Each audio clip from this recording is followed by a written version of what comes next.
Hello dear students, आज हम biotechnology के वो क्वेश्चन स्टडी करेंगे जो नीट 2018 और 2019 में ऑलरेडी पूछे जा चुके हैं। तो देखिए, बायोटेक्नोलॉजी यूनिट से 2018 के अंदर 5 क्वेश्चंस पूछे गए थे।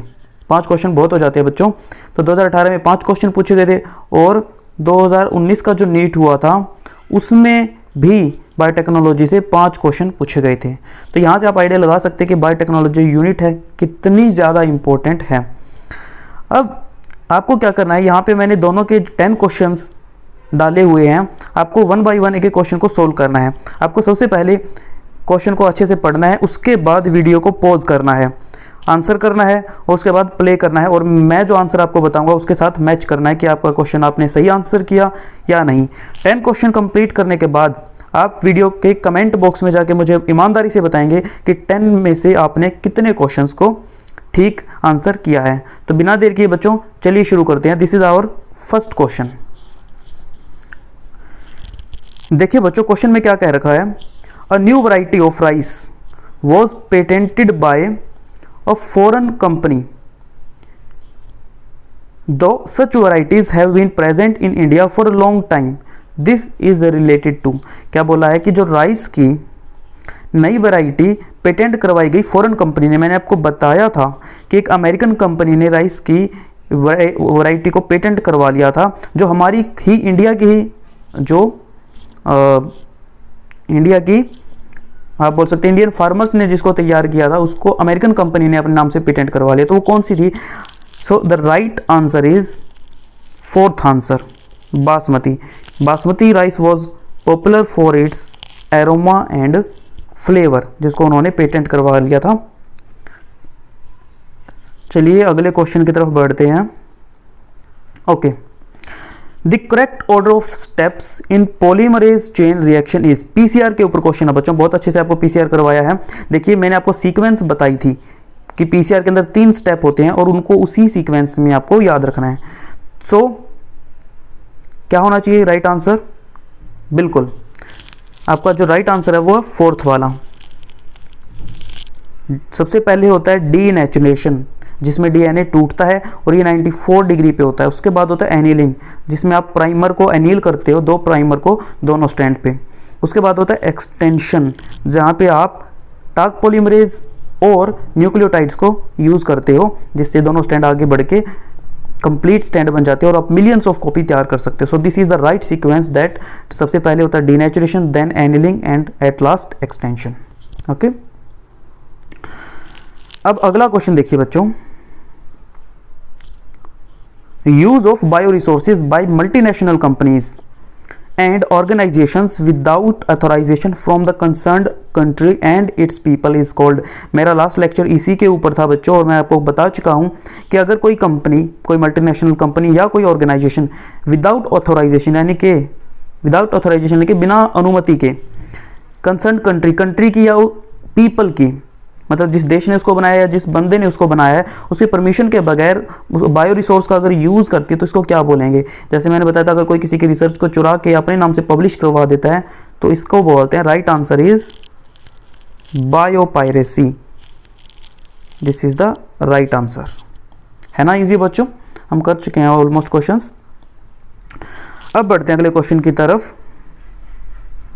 देखिए, Which of the following is commonly used as a vector for introducing a DNA fragment in human lymphocytes?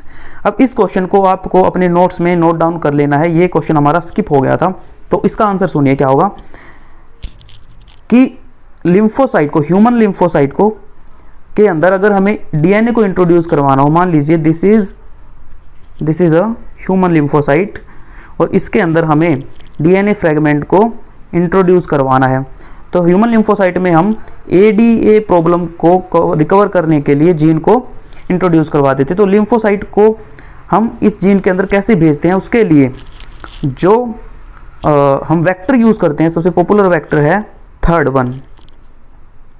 Normally जो एक्सपेरिमेंट होते हैं उनमें जो पॉपुलर होता है वो होता है PBR32, बट इस केस में एडीए के केस में, ह्यूमन लिम्फोसाइट वाले केस में आपका आंसर होगा retroviruses. So this is the correct answer, इसको आप नोट डाउन कर लीजिएगा।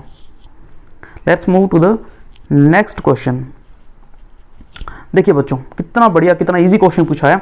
इन India the organisation responsible for assessing the safety of introducing genetically modified organisms for public use is, कि इंडिया के अंदर वो कौन सा ऑर्गेनाइजेशन है जो रिस्पॉन्सिबल है जेनेटिकली मॉडिफाइड ऑर्गेनिज्म की सेफ्टी पर्पज़ के लिए। तो देखिए यहाँ पे अलग अलग ऑर्गेनाइजेशन दे रखे हैं, RCG, MCSIR, ICMR, GEAC। तो आपको पता है ना राइट आंसर क्या है? Yes, right answer is fourth one, GEAC। GEAC मतलब जेनेटिकली इंजीनियरिंग अप्रूवल कमेटी, जो क्या करती है कि GM रिसर्च के ऊपर कंट्रोल रखती है और ये देखती है कि वो रिसर्च आगे होनी चाहिए या नहीं होनी चाहिए। So GEAC was the right answer. Let's move to the next question. Following statement describe the characteristics of the enzyme restriction endonuclease। restriction endonuclease के बारे में बताना है बच्चों। आइडेंटिफाई द इनकरेक्ट स्टेटमेंट, और आपको यहाँ पे इनकरेक्ट स्टेटमेंट को फाइंड आउट करना है, ठीक है। तो देखिए हम पढ़ते हैं एक एक लाइन। पहला ऑप्शन है, और आपको ध्यान रखना, आपको इनकरेक्ट चूज करना है, गलत वाली स्टेटमेंट चूज करनी है, यानी कि 3 स्टेटमेंट रेस्ट्रिक्शन एंडोन्यूक्लियस के ऊपर ही होंगी, करेक्ट होंगी। फर्स्ट है the enzyme cuts DNA molecule eight identified position with in the DNA। बिल्कुल सही बात है भाई, आइडेंटिफाइड पोजीशन से ही कट करता है, विथ इन द DNA के अंदर से कट करता है। हमें पता है एंडोन्यूक्लियस मतलब जो अंदर कट लगाता है, यानी कि पहली वाली स्टेटमेंट करेक्ट है। अब बी स्टेटमेंट देखिए, the enzyme binds DNA at specific site and cuts only one of the 2 strand. 2 में से केवल एक स्ट्रैंड को काटता है, स्पेसिफिक साइट को फाइंड आउट करता है, ये तो ठीक है, बट आगे क्या लिखा है, and cuts only one of the 2 strand, 2 में से एक स्ट्रैंड को काटता है, तो ये स्टेटमेंट ठीक नहीं है। खैर सी स्टेटमेंट भी पढ़ते हैं, the enzyme cut the sugar phosphate backbone at specific site on each strand. बिल्कुल सही बात है। मान लीजिए ये DNA है, ऐसे करके तो यहाँ से कट करता है शुगर फॉस्फेट बॉन्ड को, फिर ऐसे करता हुआ फिर अगेन शुगर फॉस्फेट बैकबोन को कट करता है, तो यानी कि सी वाली भी करेक्ट है। डी में है the enzyme recognise specific palindromic nucleotide sequence. ये भी मैं आपको बता चुका हूँ कि रेस्ट्रिक्शन एंडोन्यूक्लियस पैलिंड्रोमिक सीक्वेंस को पहचान के कट लगाता है, तो यानी कि सिर्फ बी वाली जो स्टेटमेंट है वो हमें सही नहीं लग रही है, बी वाली स्टेटमेंट, क्योंकि इसमें क्या बोल रखा है कि एक स्ट्रैंड को कट करता है, नहीं, ये दोनों स्ट्रैंड से, डायग्राम में देखिए दोनों स्ट्रैंड से कट लगाता है, मैंने आपको बताया था दोनों तरफ से कट करता है ऐसे। So B is the right answer, B is the incorrect statement. Now let's move to the next question. Which one of the following equipment is essentially required for growing microbes on a large scale for industrial production of enzymes. देखो अगर lab में बनाना होता तब तो ठीक है, लेकिन अगर हमें लार्ज स्केल पे बनाना हो, मेन पॉइंट यहाँ पे आ गया आपका, लार्ज स्केल पे अगर आपको माइक्रोब्स को ग्रो करना हो तो हम क्या यूज़ करते हैं, तो मैंने आपको बताया था, ऑलरेडी करवा चुका हूँ बहुत अच्छे से कंप्लीट, कि बड़े बड़े जो वेसल्स होते हैं जहाँ पे हम फर्मेंटेशन करते हैं उस को बोलते हैं, right answer is D, bioreactor. Bioreactor के अंदर हम कंप्लीट रिएक्शन करवाते हैं। मैंने आपको 3 स्टेप बताए थे, अपस्ट्रीम प्रोसेसिंग, उसके बाद बायोरिएक्टर, उसके बाद डाउनस्ट्रीम प्रोसेसिंग। तो लार्ज स्केल पे एक्सपेरिमेंट करवाने के लिए बायोरिएक्टर। ओके, चलिए आगे बढ़ते हैं नेक्स्ट क्वेश्चन की तरफ। तो पढ़िए क्वेश्चन को। DNA precipitation out of a mixture of biomolecules can be achieved by treatment with. DNA को प्रेसिपिटेट करके हम रख लेते हैं फर्दर यूज़ के लिए, तो find out the right answer. तो मैंने क्या बताया था आपको कि DNA को प्रेसिपिटेट करने के लिए लास्ट में हम क्या यूज़ करते थे, right answer is chilled ethanol.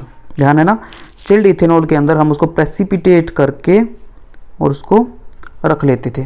So B is the right answer. और उसके बाद हम क्या करते थे, जो ट्यूब होती थी उससे प्रेसिपिटेट को निकालते थे और हम नेक्स्ट एक्सपेरिमेंट परफॉर्म करते थे जिसे हम बोलते थे अगारोज जेल इलेक्ट्रोफोरेसिस। अगला क्वेश्चन है बच्चों, which of the following is true for golden rice. Golden rice के लिए क्या कौन सी स्टेटमेंट ट्रू है। तो गोल्डन राइस हम अच्छे से कर चुके हैं, तो देखिए फर्स्ट स्टेटमेंट है it is vitamin A enriched with a gene from daffodil. अब विटामिन ए एनरिच्ड होता है भाई, मैं आपको बता चुका हूँ, लेकिन ये जीन डैफोडिल से लिया जाता है, ये एनसीईआरटी में नहीं दे रखा है, ये एनसीईआरटी में मेंशन नहीं है, बट कोई बात नहीं, आप इसको नोट कर लें अलग से। लेकिन आपको यहाँ से हिंट मिल जाएगा कि विटामिन ए की कमी के लिए ही हमने गोल्डन राइस को बनाया था। So this is the right answer for the question. तो बाकी देखिए पिस्ट रेजिस्टेंट नहीं था, ड्रॉट टॉलरेंट नहीं था, येलो ग्रेन्स थे, बट ये उतना इंपॉर्टेंट पॉइंट नहीं है। और इसके अंदर जो जीन डाले गए थे वो प्रीमिटिव वैरायटी से भी नहीं डाले गए थे, इसके लिए 2 तरह के जीन डाले गए थे, जिसमें से एक था डैफोडिल वाला। तो A is the right answer. ये हमारा लास्ट क्वेश्चन है, what triggers activation of prototoxin to active BT toxin of Bacillus thuringiensis in bollworm. भाई बोलवर्म के अंदर जो बीटी जीन है, बीटी टॉक्सिन जो है, यानी उसको वो प्रोटॉक्सिन की फॉर्म में बनता है, उसको एक्टिव कौन करता है? Body temperature, moist surface of mid gut, alkaline pH of gut या एसिडिक पीएच ऑफ स्टमक। तो याद कीजिए थोड़ा सा, आपको मैं ये ध्यान दिलाता हूँ, देखिए क्या आंसर होगा।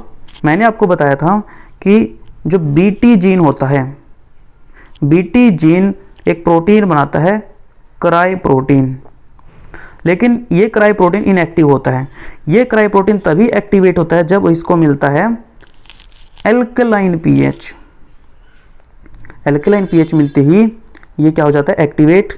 तो क्योंकि बोलवर्म जब इसको खाएगा, मान लीजिए ये प्लांट है, this is the plant and this is the worm, जब ये वर्म इसको खाएगा तो वर्म की गट का जो पीएच होता है वो एल्कलिन होता है, और एल्कलिन पीएच पे जाने के बाद क्या होगा, सही नहीं चला थोड़ा सा, एल्कलिन पीएच पे जैसे ही वो इसके अंदर जाएगा क्राई प्रोटीन, तो वो अपनी एक्टिव फॉर्म में आ जाएगा, और एक्टिव फॉर्म में आते ही वो क्या करेगा, इसको डिस्ट्रॉय कर देगा।